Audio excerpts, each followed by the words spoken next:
Então, irmãos, estamos iniciando nesta noite mais um encontro fraterno, como referíamos. Queríamos cumprimentar a todos, já antecipadamente agradecendo a presença, cumprimentar o Bock, a Vera, os vice-presidentes da nossa casa, e muito especialmente a nossa convidada, nossa irmã Josiane Vaz, psicóloga Josiane Vaz, que vai abordar o tema Por que evangelizar bebês e crianças na primeira infância. Ao saudá-lo, queremos envolvê-lo num abraço muito fraterno, dizer que estamos muito felizes com a sua presença em nossa casa. Vamos ouvi-la. Em primeiro lugar, boa noite a todos. Agradecer ao irmão Pércio, em nome da casa, né, que acolhe essa atividade da Amergs. Agradecer à Amergs pelo convite que me fez de poder estar aqui essa noite com vocês. E falar um pouquinho, então, sobre esse tema, né, que eu acho de extrema importância e que me encanta, que é a questão da infância e da evangelização, então, no caso, né, das bebês e crianças na primeira infância. Bom, geralmente as palestras elas têm como título um nome, uma frase, não uma pergunta, né? Eu já resolvi provocá-los um pouquinho, né, a pensar, colocando isso na forma de uma pergunta. Por quê? Na maioria das religiões, das instituições religiosas, quando a gente pensa em começar a educar, a evangelizar, a gente pensa em crianças que possam já ter um maior entendimento racional, cognitivo das questões doutrinárias, né?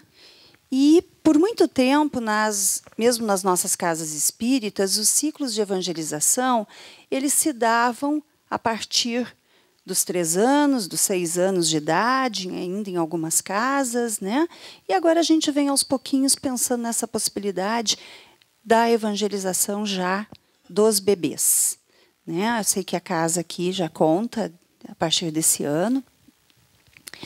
Falar um pouquinho de mim, né? Eu venho da Casa Espírita, do Instituto Espírita Dias da Cruz, onde nós também temos todo um trabalho de evangelização com um número grande de crianças, temos ciclos de pais, departamento de família,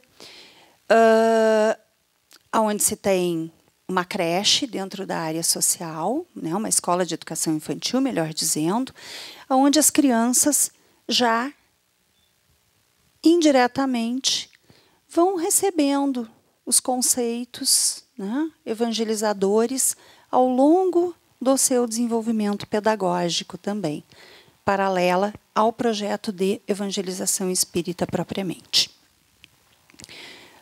Hoje estou aqui, então, representando a Associação Médico Espírita e, além disso tudo, eu sou mãe. Né? Por que eu digo que eu sou mãe? Sou mãe de 2 filhas. Porque nós vamos falar muito da evangelização das crianças, mas nós vamos falar disso também a partir do nosso lugar de pai, mãe, evangelizador, né? Enquanto também responsável por esse desenvolvimento infantil. Bom, vamos estar falando de valores, né, importantes da gente poder desenvolver ao longo dessa primeira infância e entender um pouquinho como é que se constitui essa primeira infância.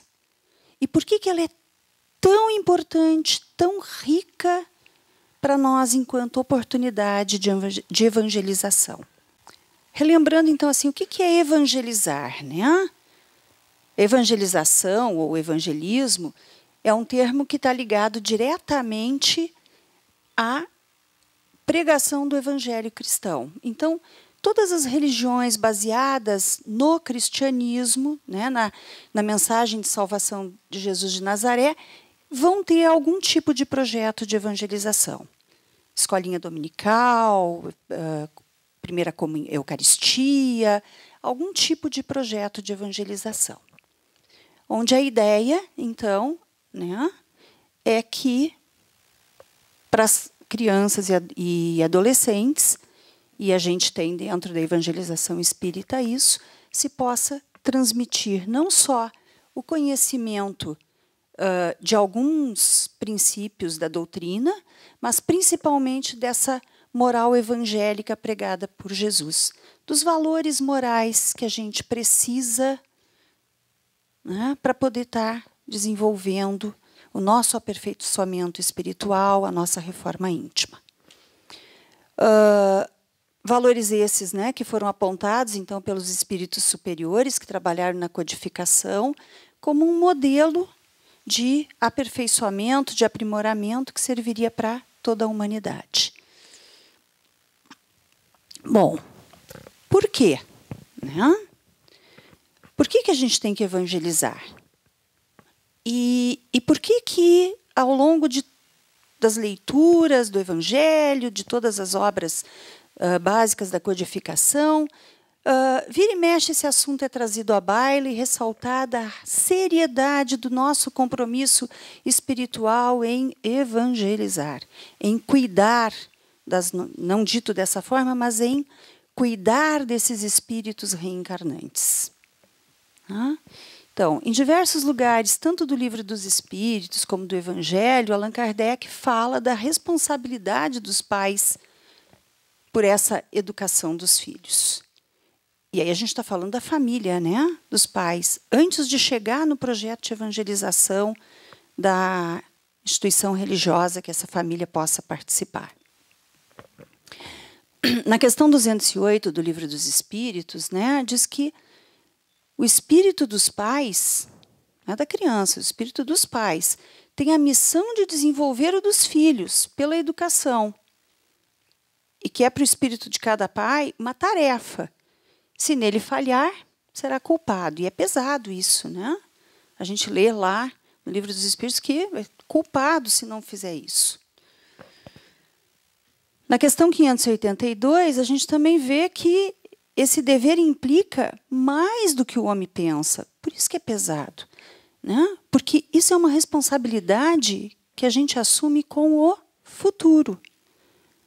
Ou seja, desenvolvendo valores morais, os valores cristãos lá do Cristo nas nossas crianças, para que possam ser adultos melhores, nós vamos estar preparando, ajudando a preparar uma humanidade melhor, que eles vão preparar também, e que talvez venham a investir em nós mesmos também, no nosso aperfeiçoamento espiritual, quando, em algum momento futuro, desencarnando e reencarnando, nós possamos voltar e sermos, então, educados por eles.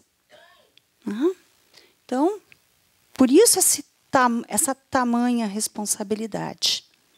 Então, cada espírito, né, em si cumpre uma trajetória de evolução que é individual.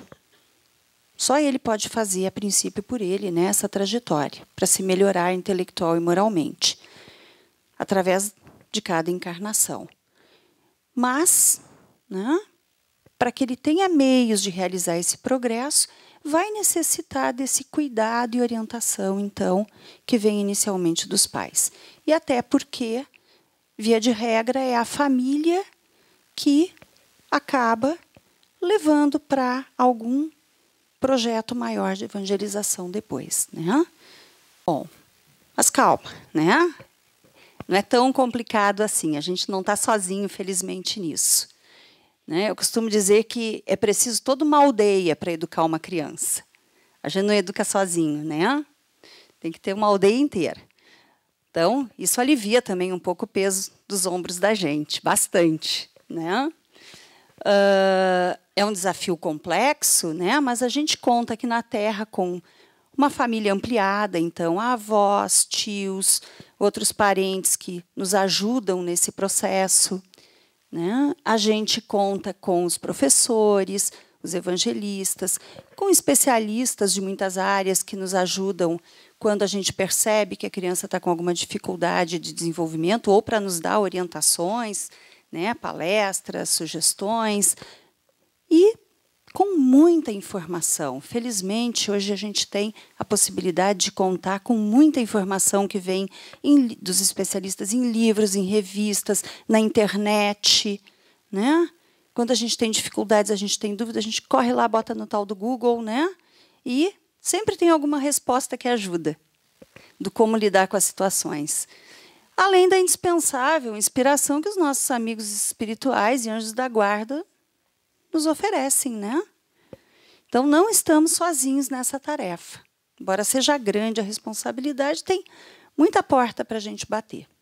Estando lá na questão 582 do Livro dos Espíritos, né, das ocupações e missões dos espíritos, é bem claro, né?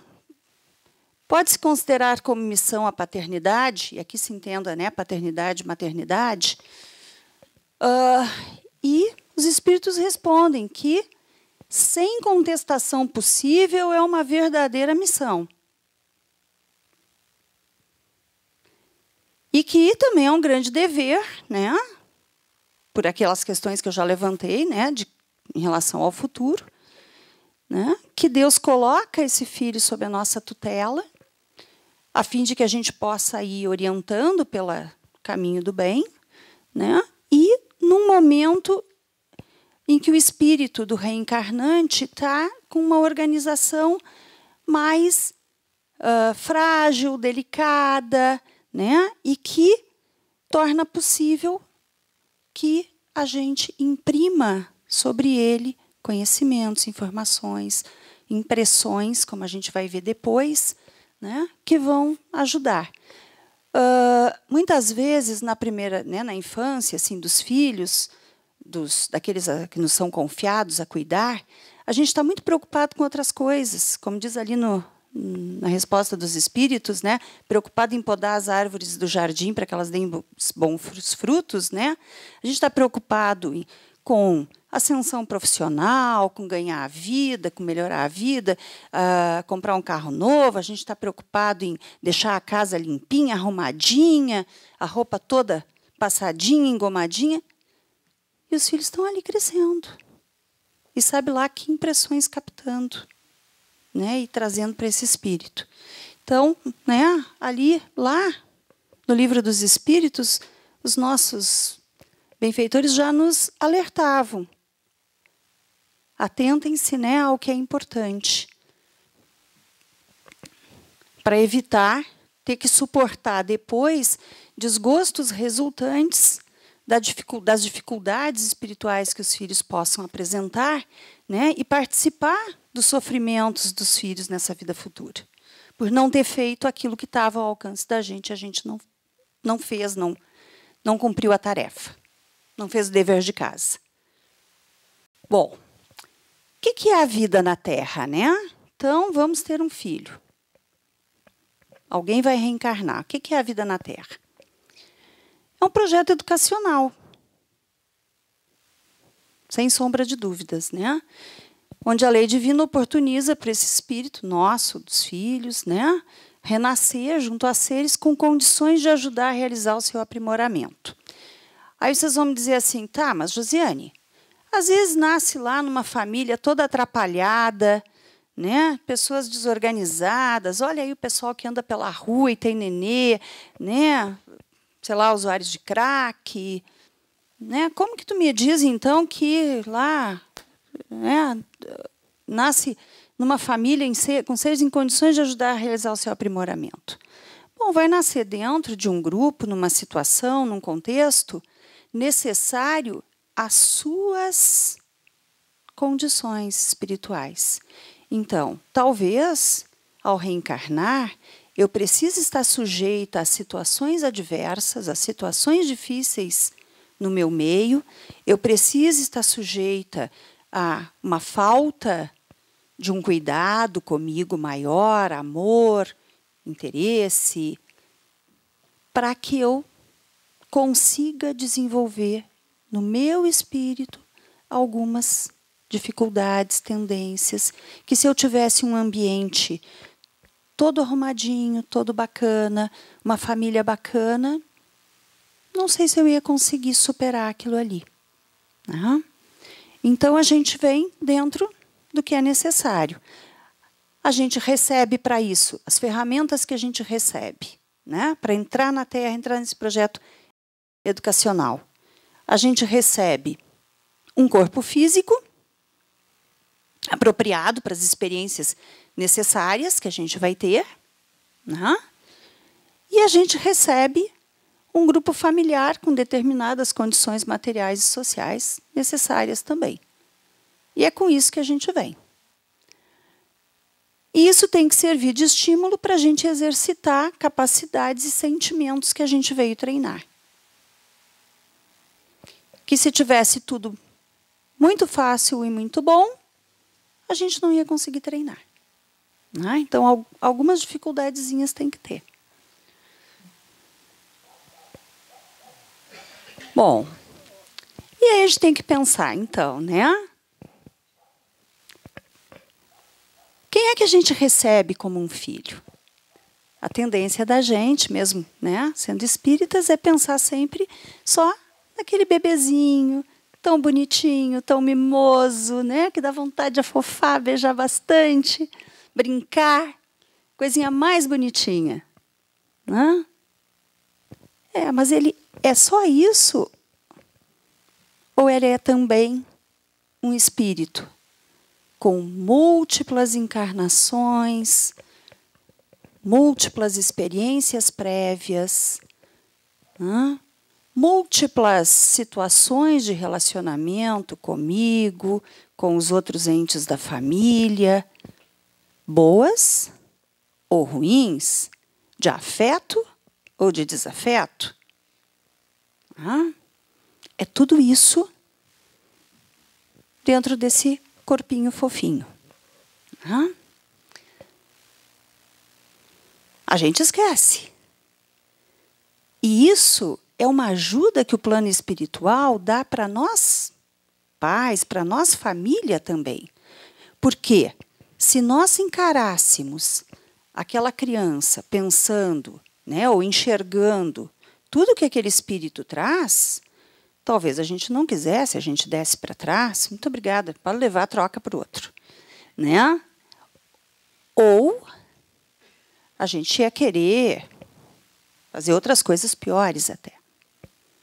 Então, a gente tem, né, essa bondade do plano espiritual de também esconder aquele espírito dentro daquela coisinha bonitinha para a gente poder amar, acarinhar, ter vontade de estar próximo, de desenvolver, de cuidar, e vendo tão indefeso, né, que não é capaz, num primeiro momento, de nada sozinho, que depende inteiramente da gente, a gente se dispor. Né? Às vezes a gente se pergunta por que o ser humano, que é tão mais inteligente que os outros animais, não nasce já caminhando, correndo, logo em seguida falando, se alimentando sozinho, fazendo coisas como os outros bichinhos fazem, né? Por quê? Porque tem esse espírito ali dentro que precisa desses cuidados iniciais, porque nós precisamos que esse espírito venha nesse invólucro de dependência para que a gente se disponha, se encante, se envolva. E então, cada encarnação, né, é um recomeço, uma nova oportunidade dessa reeducação espiritual. O que acontece, né, lá um pouquinho antes, né, já da gestação? Esse espírito reencarnante, ele vai sendo colocado num processo de esquecimento das suas memórias passadas, né, das situações vivenciadas previamente, e durante a gestação ele fica lá com isso tudo adormecido. À medida que a hora do nascimento vai se aproximando, isso vai se apagando mais ainda no espírito, né? Todas as lembranças de passado, ele não tem mais consciência dele como homem para poder entrar na vida. Isso gera, como a gente vai ver depois, um processo de uma certa perturbação para o espírito, né? O espírito fica um pouco sem noção dele, quem ele é, quem são essas pessoas, por que ele está ali. O espírito fica, é um período chamado assim, de uma certa perturbação. Né? essa lembrança vai voltando pouco a pouco à memória, né, no estado dele de espírito, depois do nascimento, à medida que ele vai tendo seu desenvolvimento. O André Luiz, no E a Vida Continua, ele nos esclarece que é justamente até os 7 anos de idade que o espírito passa por essa fase de semiconsciência no ambiente fluídico dos pais.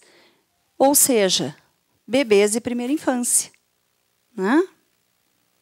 Se ele está nesse período de semiconsciência, que ele não lembra muito, né, de quem ele era, o que ele já fez, como fez, que características exatamente ele tinha, né, os ímpetos dele, qualidades e defeitos, é a oportunidade que a gente tem, é o momento decisivo para a gente tentar trabalhar em cima desse caráter dele, da personalidade dele.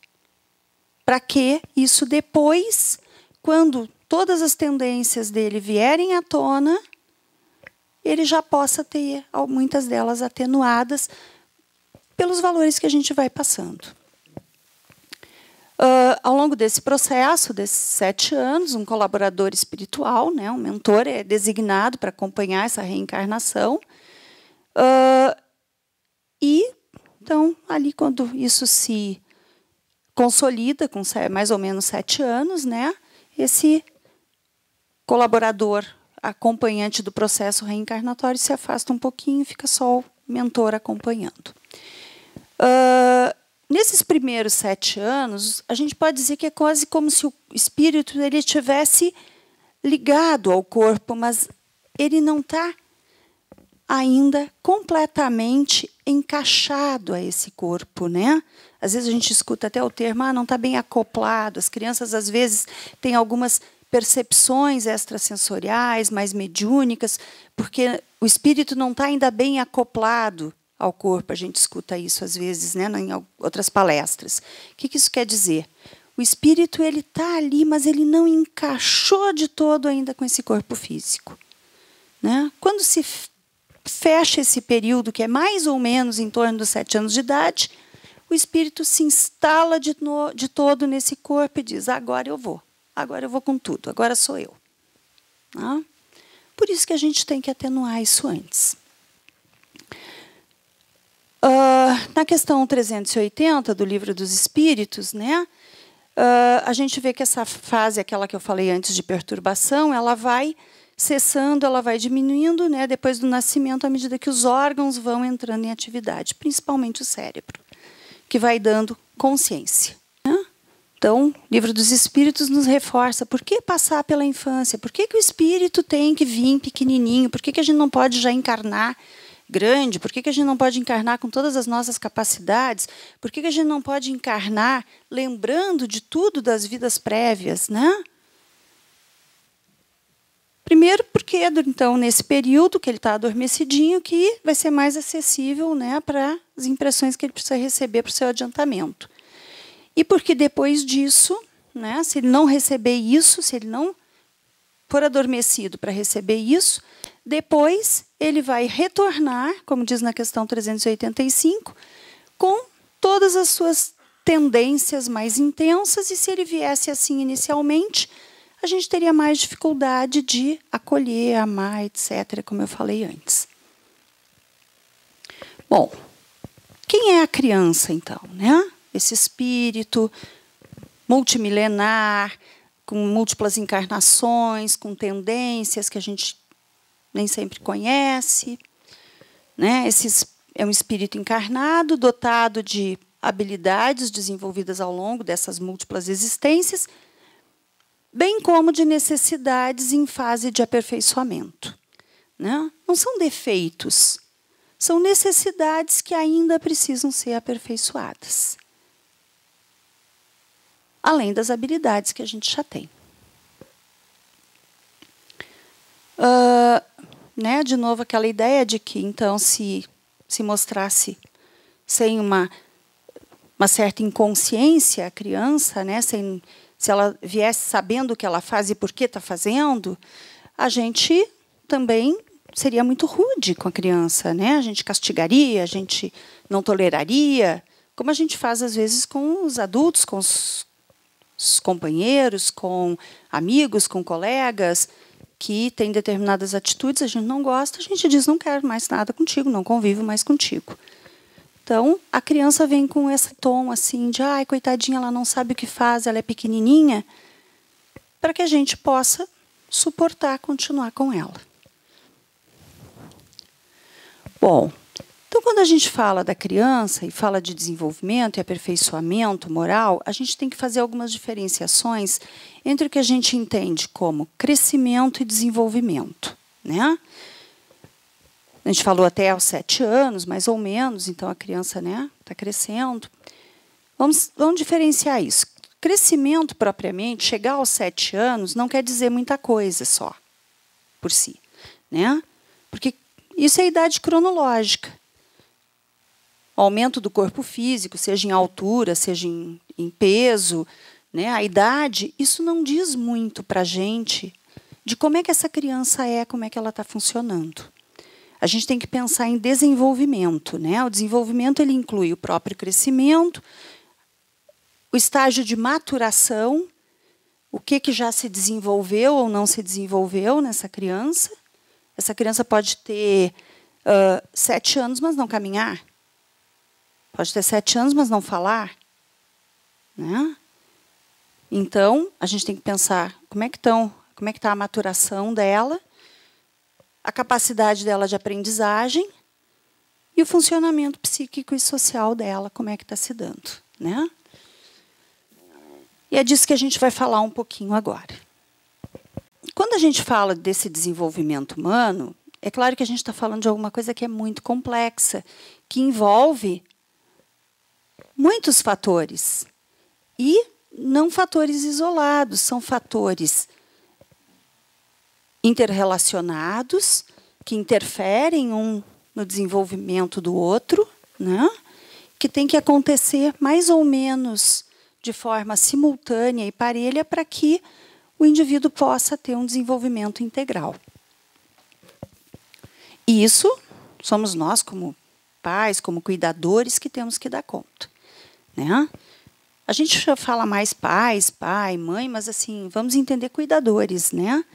Mesmo quando eu falar pai e mãe, entender cuidadores, assim, porque às vezes é a avó que cria, é o avô, é um tio, padrinhos, às vezes até o vizinho que fica com as crianças, né? Quando a gente fala desse desenvolvimento, depois eu vou juntar com o espírito, tá? Mas eu vou sair um pouquinho agora da questão do espírito, vou entrar nesse corpo, nessa condição toda que essa criança tem nessa encarnação. Então, um órgão fundamental para esse desenvolvimento e para que a gente possa também evangelizar é esse aqui, é o nosso cérebro, é o desenvolvimento do nosso cérebro, né? Que é o que vai fazer, inclusive, toda a ligação através do nosso perispírito com as questões do nosso espírito. Então, aqui a gente tem imagens, né, de tomografia de um cérebro em funcionamento, aliás, de tomografia não, desculpem, de exame por eletropositrons, né, que dá essas cores aqui, que mostra o cérebro funcionando. Então, vocês podem ver assim, que com 5 anos, as áreas azuisinhas são as que estão funcionando. O resto está todo ali. A gente nasce com o cérebro todo montadinho, mas ele não entra em funcionamento todo logo que a gente nasce. Por isso que a gente não nasce caminhando, falando, lendo, escrevendo, né? Fazendo todas as coisas.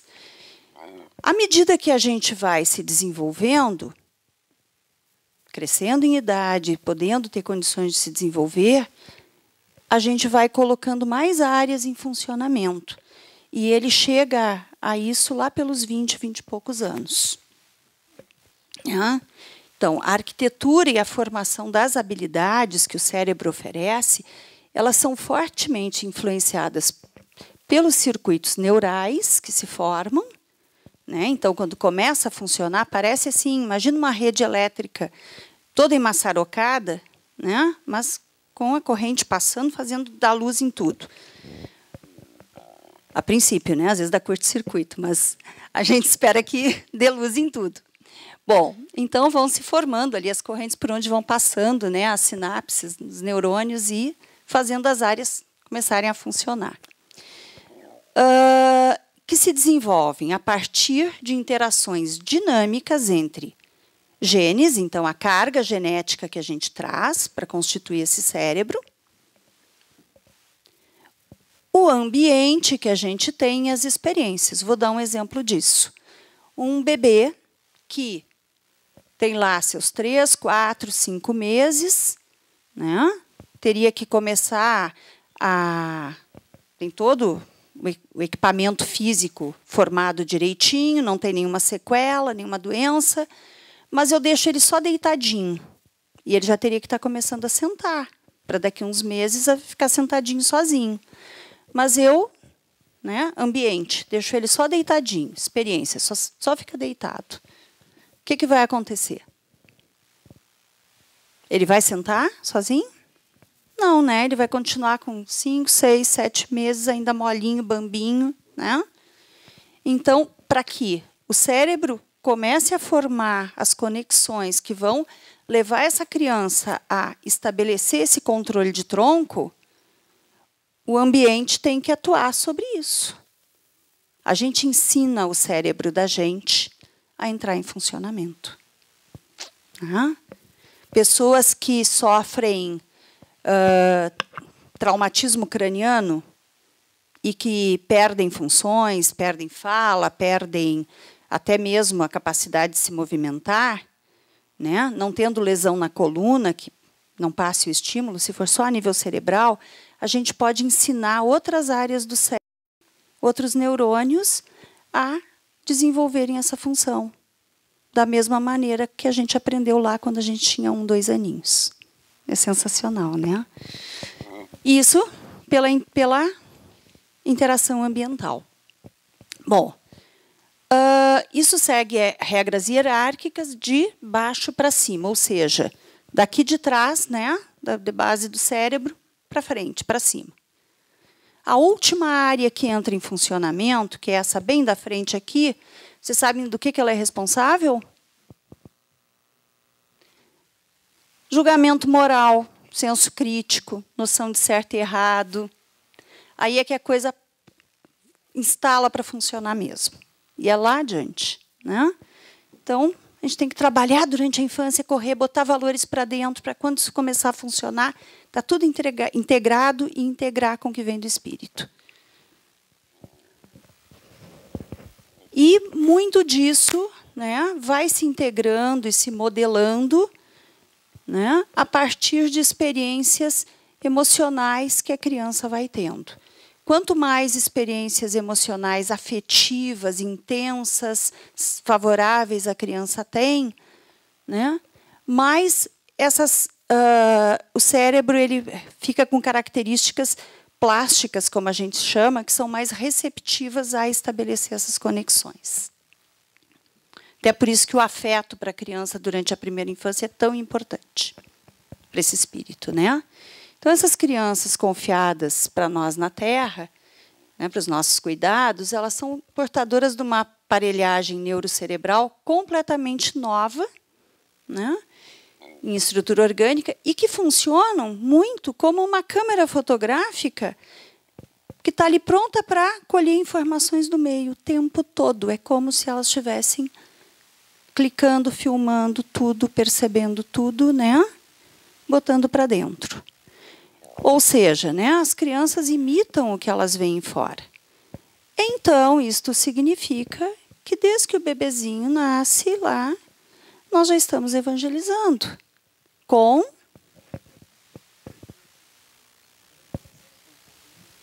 carinho e exemplos, né? Tudo que nós fazemos, a criança está percebendo e está pondo para dentro.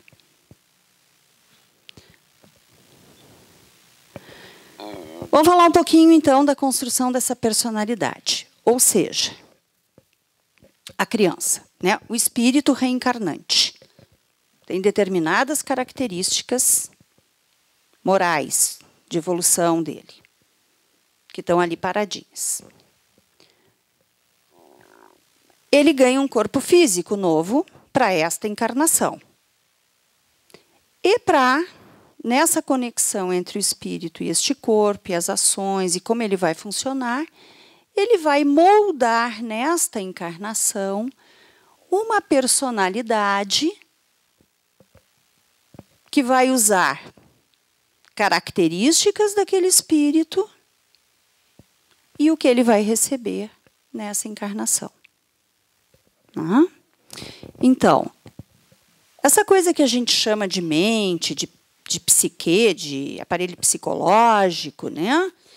Ele está, na verdade, não está nem bem no corpo físico, nem no espírito. Ele está aqui dentro, no nosso perispírito, que faz essa vinculação, essa ligação, né? Por isso que os cientistas procuram tanto onde é que está o psiquismo, a psique, a alma, né? Está na alma, está no espírito, está aqui no cérebro, não conseguem identificar muito claramente, está no perispírito, e vai fazer essa vinculação aí, né? Vai juntar o que veio do espírito com o que vai receber, esse corpo físico vai receber de impressões, esse cérebro nessa vida. E com isso a gente vai formar, então, a nossa casinha psíquica, né? Como é que a gente diz assim, quando alguém está meio atrapalhado, não está batendo muito bem das ideias? Fora da casinha, né? Quando a gente sai fora da casinha da gente, esquece a casinha da gente, sai enlouquecido por aí, né? Então, como é que a gente forma a casinha mental da gente? Que é justamente, é por isso que eu vou trazer isso agora, por acaso, né? Quem sabe? É justamente ao longo dessa primeira infância. Então, vocês veem que lá os espíritos superiores já nos orientavam sobre isso. Eles não tinham ainda condições de falar mais, porque a gente não ia ter condições de entender. Mas depois eles mandaram, né, representantes que nos pudessem orientar sobre isso. Mandaram psicólogos, pedagogos que desenvolveram teorias e tudo mostrando isso para a gente, como é que isso se forma, para a gente entender por que tem que ser nesse período inicial. Bom, então, a casinha mental da gente, a gente vai construir com o material que a gente tem. O material que veio do espírito e o material dessa família que a gente recebeu. Ou seja, se eu receber tijolos, cimento, pá, eu vou construir um tipo de casa. Se eu receber prego, martelo, madeira, eu vou construir outro tipo. Se eu receber taquara, barro, vai ter outro tipo de casa, né? Isso vai fazer as diferenças das nossas personalidades. A teoria freudiana diz que, na nossa casa mental, né, nós construímos 3 peças. É uma casa que tem 3 peças dentro. Uma que se chama id, que funciona nessa base do eu quero isso agora. Uma que se chama ego, que diz que eu preciso fazer preciso de um pouco de planejamento para conseguir as coisas, né, o que o id está querendo. E um superego que diz que não pode, que não está certo. Vamos explicar isso agora, aos pouquinhos. Essas peças, né? Então, o id, né, tem todos os nossos processos primários, é o reservatório de todos os nossos instintos. O que são os instintos? Né? Aquelas coisas que nos mantêm vivos. Fome, sono, necessidade de descanso, necessidade de proteção da temperatura, né? Essas coisas mais básicas de vida. Necessidade de eliminar restos do que se põe para dentro, né? Então, essas necessidades mais básicas. A fonte de toda a nossa energia psíquica está lá dentro, é o que nos move, está lá dentro, a bateriazinha. Mas ele funciona na base do princípio do prazer. Eu quero, eu quero, eu quero, e eu quero agora, e tem que ser como eu quero. E senão eu berro e eu grito. É assim que funciona. Bom, ele está diretamente relacionado, então, com a satisfação dessas necessidades. Inicialmente, só as necessidades primárias, lá como o bebê, que chora, berra quando tem fome, tem dor, né? E depois as necessidades secundárias, que são aquelas que a gente vai criando a partir do convívio das relações. Ah, eu estou com fome, mas eu quero chocolate. Eu não quero a comida, eu quero chocolate. Eu estou com fome de chocolate. Eu quero. Né? Ou eu só gosto disso, eu não gosto daquele jeito. Tu tem que fazer tal coisa para mim porque eu quero que tu faça. São necessidades secundárias. Ele só conhece essa coisa da gratificação instantânea. Sentir, quero e tem que ser para já. Então, ele é primitivo, ele é insistente, enquanto ele não consegue, ele não para, é impulsivo. Né? Ali dentro estão todas as nossas pulsões de vida, tudo que nos move para a vida, e as nossas pulsões de morte, de destruição. Seja a nossa própria ou do que tiver à nossa volta.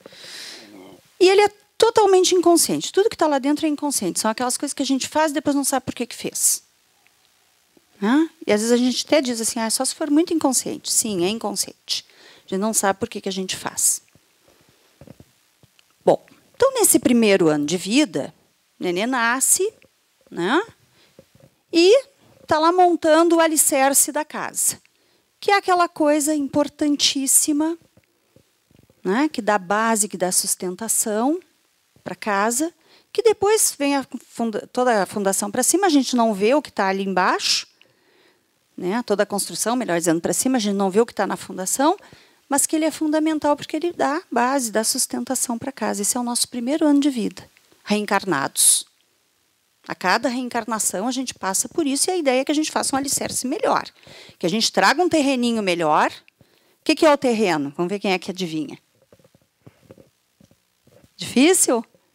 O terreno é o nosso espírito, né? Com todas aquelas características. Então, tomara que a gente traga um terreninho melhor a cada encarnação, né? Para fazer uma casinha mental melhor. Então, ao longo desse primeiro ano, com o desenvolvimento do que a gente tem para desenvolver ao longo do primeiro ano, a gente vai formando esse terreno.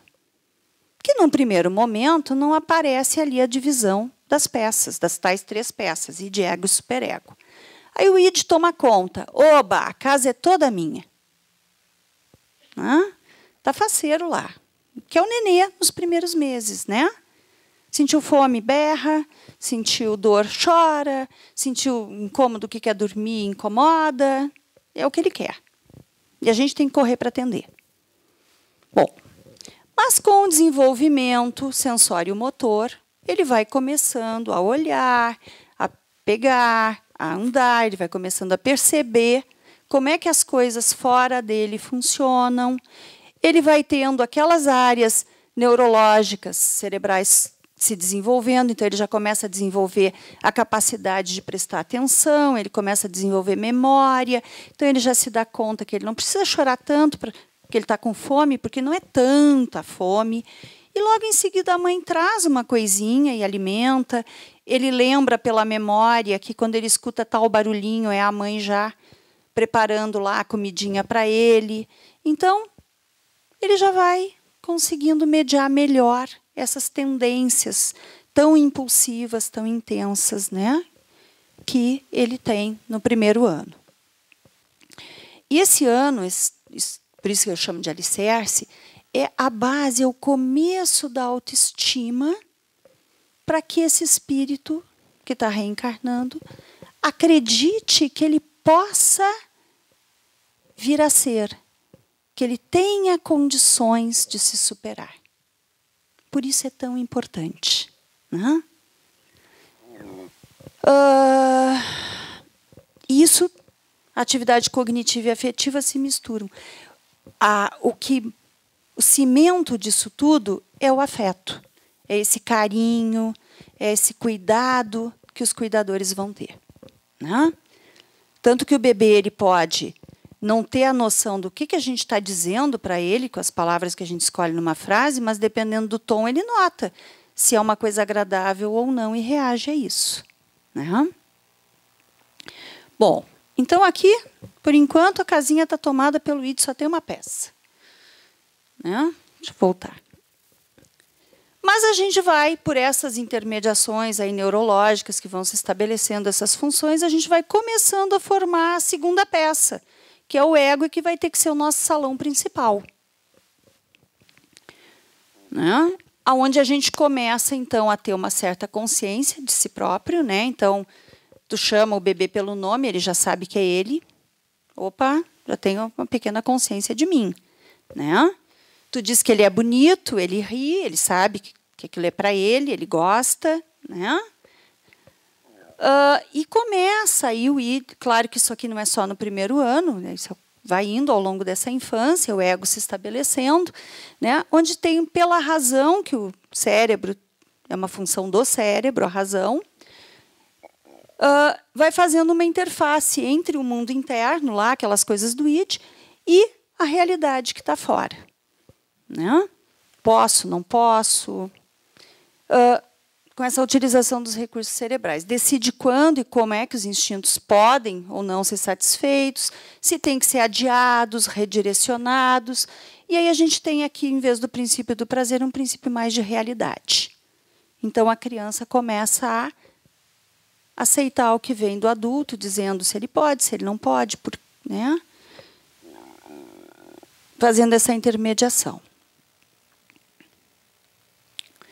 Então, segundo e terceiro anos seguem construindo isso tudo, são as vigas de sustentação da nossa casinha mental, né? Continua sustentando, desenvolvendo essa sustentação da autoestima, a gente tem mais autonomia motora, verbal, então a gente se acha, né? Agora eu já caminho como os adultos, já falo como os adultos, e aí eu começo a, pela minha impulsividade do meu id, que ainda quer tomar conta de tudo, eu começo a testar limites. Eu quero correr quando mandam que eu não posso, né? Eu quero saber o que e o porquê de tudo. Começo a me interessar por estar perto das outras crianças, mas também não me põe muito no lugar delas, não, né? Se elas não vão gostar que eu peguei o brinquedo delas, dane-se elas, eu quero. Né? E começo a compreender ordens já com mais de uma ação. Então, a gente pode ir entrando com valores morais, do que pode, o que não pode, o que é legal, o que não é. Por que não é legal? A criança já consegue começar a entender um pouquinho disso. Quarto e quinto anos, a gente bota a parede na nossa casinha mental e o telhado. Então, a gente refina algumas funções intelectuais, a gente está bem melhor em motricidade, a gente desenvolve a motricidade fina, a gente começa a desenhar, escrever, né? A gente ainda tem uma vida de fantasia muito grande para tentar entender as coisas da vida.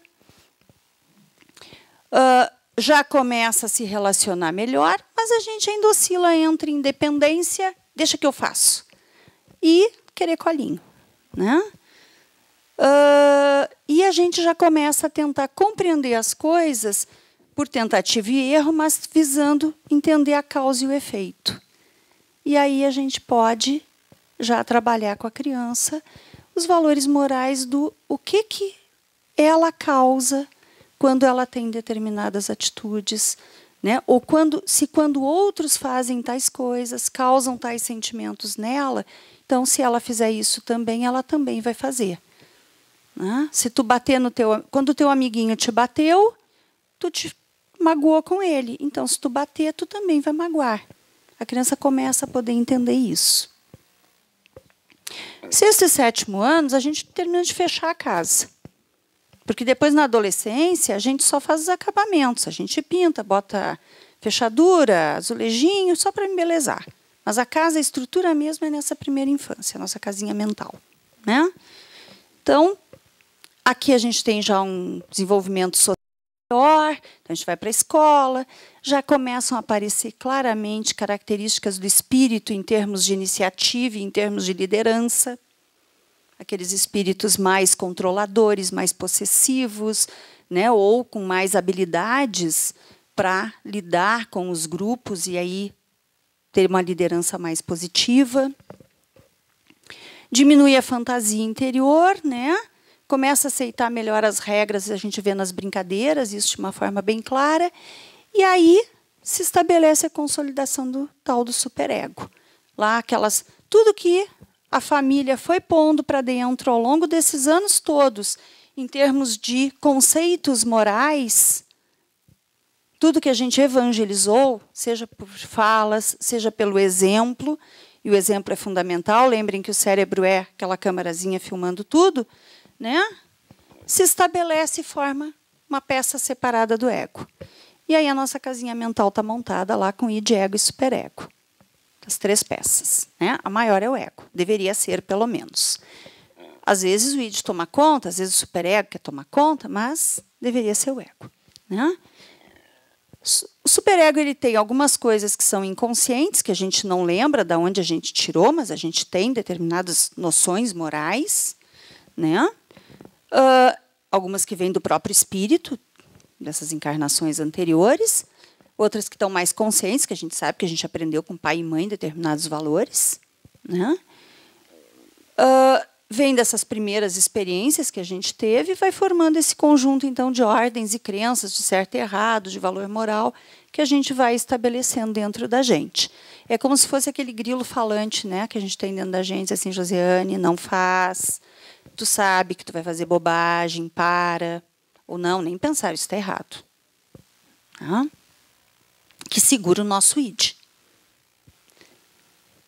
Bom,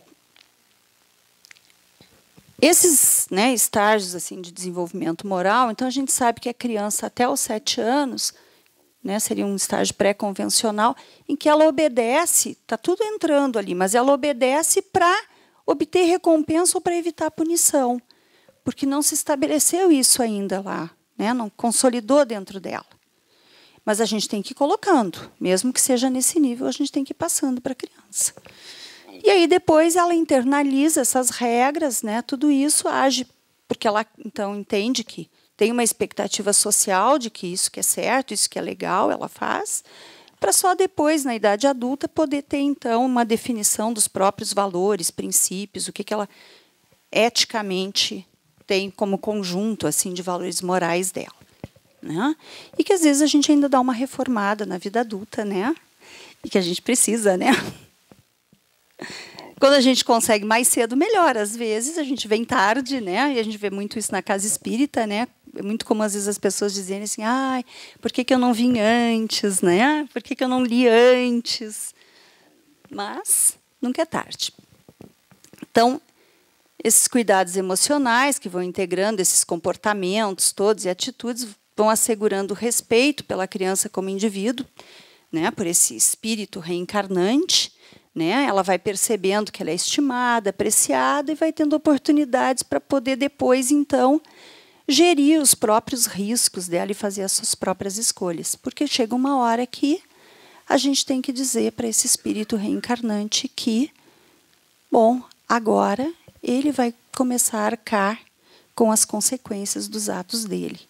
E que ou ele aprendeu pelos nossos ensinamentos, ou ele vai aprender pela dor. Uhum. Aqui ainda, né, só rapidinho assim, aquela ideia, né, das 3 peças lá, né, e a realidade dominando. A realidade sempre vai dizer para a gente se a gente pode ou não, né, as coisas.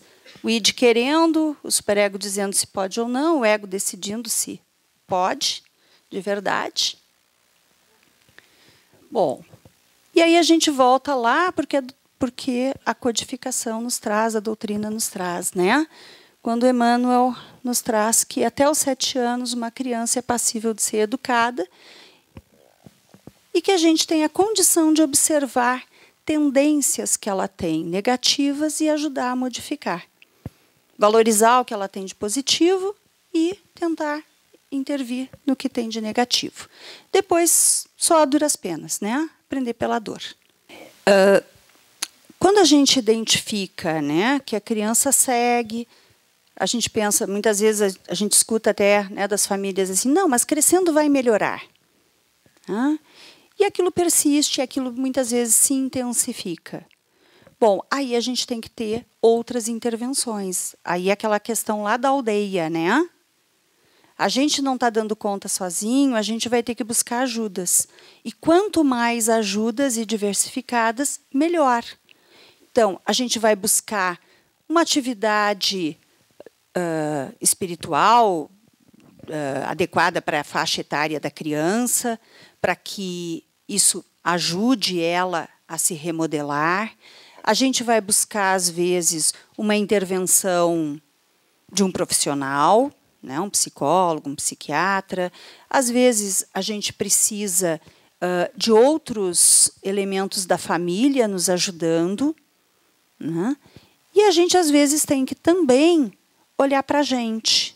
Bom, o que tem em mim que talvez cutuque essas características desse reencarnante e que, para poder ajudá-lo, eu vou ter que mudar um pouquinho isso em mim, né? Então, é um conjunto que a gente tem que buscar de ações, seja ação direta, seja buscando esses auxílios externos, para ajudar. Não dá para a gente simplesmente dizer assim, não, então tá, já passou o tempo, que nem jogo de futebol, já estou nos últimos minutos do segundo tempo, perdi o jogo. Não, a gente tem que ir até o fim, até os últimos minutos da prorrogação, lutando para reverter o jogo, né? E buscar os recursos necessários, se a gente não está dando conta sozinho. Perceber isso, né? Ter essa humildade de perceber, bom, sozinho eu não vou conseguir. Né? Então, né, depois de uma certa idade, então, né, surge todo esse caráter real e individual, vem com toda a sua nudez, né, com todo o seu potencial.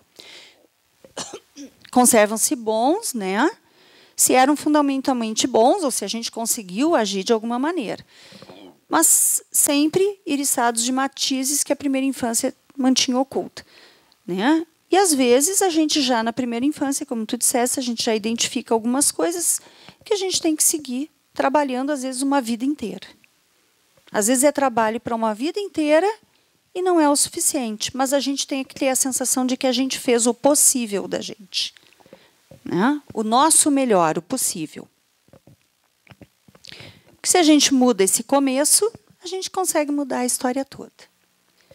Né? Evangelizar pressupõe, seja na evangelização dentro, né, da instituição, da casa espírita, seja a evangelização dentro das famílias, né, pressupõe a gente pensar que programas, então, esse espírito traz da sua pluralidade de existências passadas, que potencialidades tem, que fraquezas, que traços mais fortes ele tem na personalidade, que experiências ele pode ter vivido, isso que ele apresenta, nos leva a pensar, né? E o que a gente pode fazer para ajudar para que essas coisas não se repitam.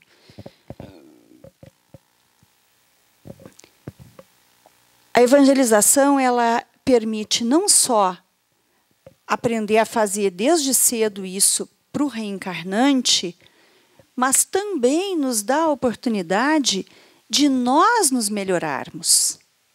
Né? E isso é uma coisa que a gente não se dá conta muitas vezes, que os filhos nos dão, as crianças nos dão a oportunidade da gente enxergar dificuldades na gente e nós nos melhorarmos.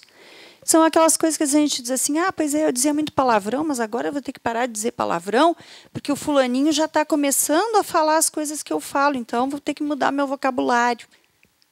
Bom, eu me melhorei graças ao meu filho, que maravilha, né? Então, é uma grande oportunidade que a gente também tem de nos melhorarmos, além da responsabilidade. Nossa reforma moral, né? Nossa reforma íntima. Não vamos nunca nos esquecer do material de construção, o que a gente está dando, né? Se der amor, melhor, né?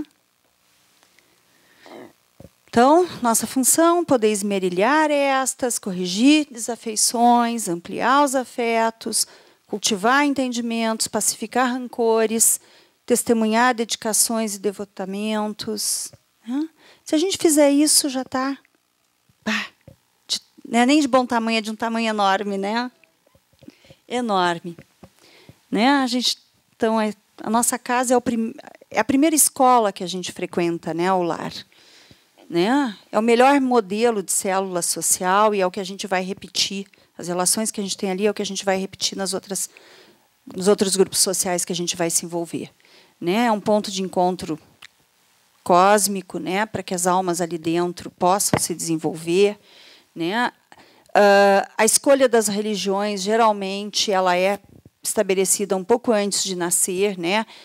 Os espíritos são encaminhados para as famílias de acordo com crenças semelhantes, para que não hajam choques maiores, mesmo que depois, né, haja alguma alteração, alguma mudança por escolha individual daquela criança, daquele filho, mas, a princípio, vai ser dentro, né, geralmente, dos mesmos valores.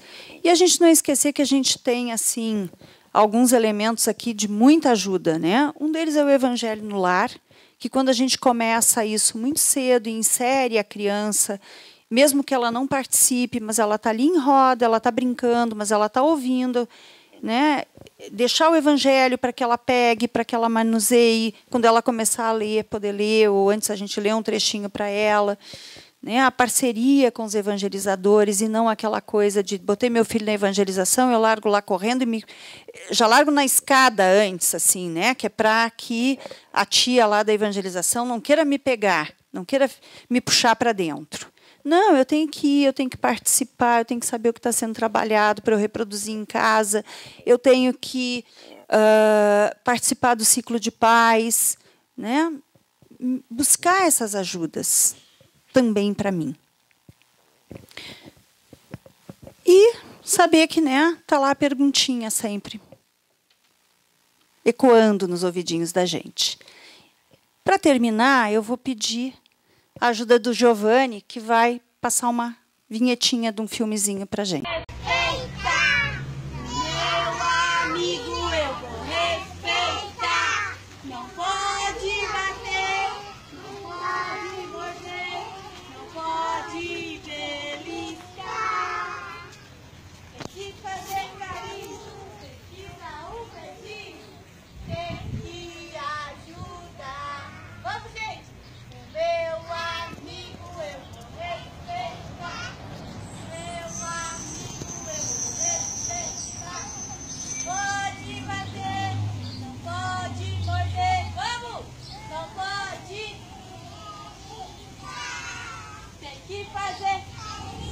Tem que dar um, tem que ajudar. Ei!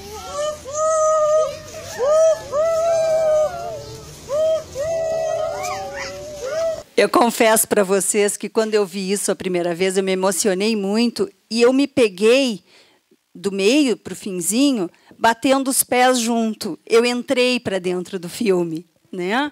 E aquilo ali é um exemplo muito simples, muito singelo, do como é fácil a gente trabalhar esses valores com as crianças desde muito, muito, muito cedo.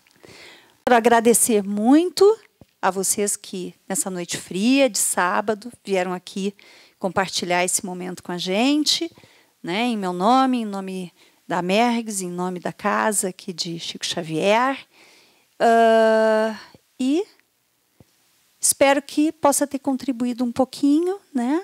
Vou levar um pouquinho disso tudo para mim também. Mais uma vez, muito obrigada.